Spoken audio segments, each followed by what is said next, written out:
వ్యతిరేకిస్తున్నాం, పోరాటం చేస్తున్నాం. ఇప్పుడు హైకోర్టు కూడా మీకు తీర్పు ఇచ్చింది, ఫేవర్ గా మీకు తీర్పు వచ్చింది, అయినా కూడా రాష్ట్ర ప్రభుత్వం జాప్యం చేస్తుంది. ఎందుకు ఇంత అని అంటే మీరేం చెప్తారు? అందుకే కదా ఇంత కాలయాపన చేస్తున్నారు. మరి ఎందుకు ఇవ్వట్లేదు అని చెప్పేసి మేము ఇట్లా స్కూల్ వదిలేసి రోడ్డుకి ఎక్కినాం సార్. మాది ఏం చెప్పాలనుకుంటున్నారు? మాకు ఓపీఎస్ అమలు చేయాలని చెప్పేసి అంటున్నాము. కోర్టు ద్వారా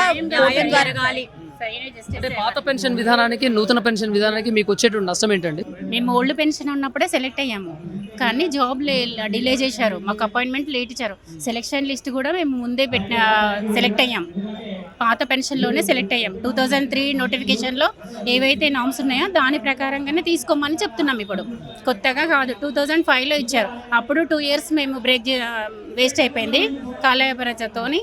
ఇప్పుడు కూడా మళ్ళీ పెన్షన్ ఓపీఎస్ రావట్లేదు. అంటే సీఎం రేవంత్ రెడ్డి కొన్ని సందర్భాల్లో ఏమంటున్నాడు అంటే బడ్జెట్ లేదు, రాష్ట్రం అప్లపాలైందని కూడా అంటున్నాడు. బడ్జెట్ లేదు అంటున్నారు, కరెక్టే. మేము ఇన్ని సంవత్సరాలు గవర్నమెంట్ కి సేవ చేసి ఓపీఎస్ ద్వారా మాకు హాఫ్ శాలరీ వస్తుంది. సిపిఎస్ అంటే ఇప్పుడు రిటైర్డ్ అయిన వాళ్ళకి 3000 పెన్షన్ అనేది వస్తుంది. ఈ ఆసరా పెన్షన్ కంటే చాలా తక్కువ ఉంది. మేము ఎట్లా బతుకుతాము? 62 సంవత్సరాలు సర్వీస్ చేసిన తర్వాత 3000 మా ఫ్యామిలీగా మా కోసం పనికొస్తుందా? హెల్త్కి పనికొస్తుందా? దేనికి పనికొస్తుంది? ఏం జాబ్ చేయని వాళ్ళకి ఆసరా పెన్షన్లో ఎక్కువ డబ్బులు వస్తున్నాయి. మేము ఇంత చదువుకొని ఇంత జాబ్ చేసి గవర్నమెంట్కి ప్రభుత్వాలను మేము నడిపిస్తున్నాము. మాకు 3000 పెన్షన్ వస్తే మేము ఎట్లా బతకాలి? సెక్యూరిటీ ఉండదని వచ్చినాము. ఇప్పుడు పెన్షన్ లేదు, కానీ మాకు ఆల్రెడీ మాకు ఓపీఎస్ ఉన్నది. ఉండగా కూడా మాకు ఇప్పుడు తీసేసి మాకు అది ఓపీఎస్ కావాలని మేము ఫైట్ చేస్తున్నాము, న్యాయం కోరుతున్నాం. మేము మీరు చేస్తున్నటువంటి విజ్ఞాపన సభ ప్రభుత్వం దృష్టికి పోకుండా ప్రభుత్వం పట్టించుకోలేదు అనుకోండి, మీ భవిష్యత్ కార్యాచరణ ఖచ్చితంగా పెన్ డౌన్ చేస్తాము, నిరాహార దీక్షలు చేస్తాము. నిరాహార దీక్షలు ఖచ్చితంగా చేస్తాము. సమస్య సాధన కోసం మేము ఎంతకైనా తెగిస్తాం. రేపటి నుంచేలే మా కార్యాచరణ అమల్లోకి వస్తుంది. కోర్టు నుంచి వచ్చింది కాబట్టి ఇది తప్పకుండా ఒప్పుకొని చేయాలని ఆశిస్తున్నాము. కేంద్రం జీవో కూడా అమలు చేస్తుంది 57/4 అమలు చేయాలనే కదా కోరుతున్నాము. ఇంకా చేయట్లేదు.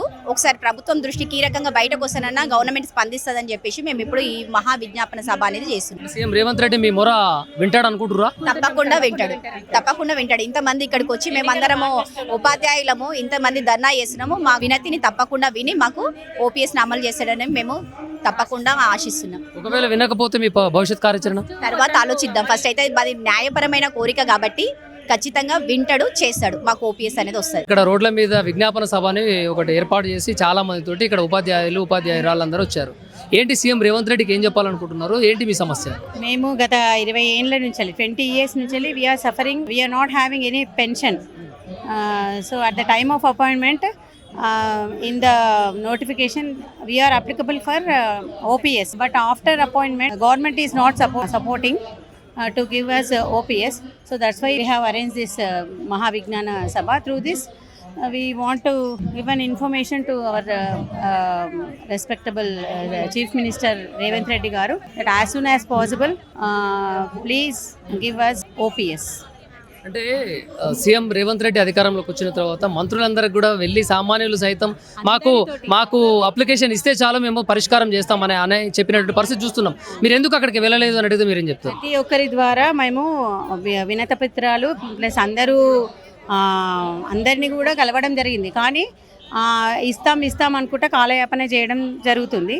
సో ఇట్లానే అయితే చాలామంది మా 2003 టీచర్స్ చాలామంది కూడా రిటైర్మెంట్ అయిపోయారు కానీ ఇంకా పెన్షన్ రావట్లేదు. కలిసినప్పుడు మంత్రులు ఏమన్నారు? మీకు పాజిటివ్ రెస్పాన్స్ ఇస్తున్నారు, బట్ ఇంప్లిమెంట్ చేయట్లేరు.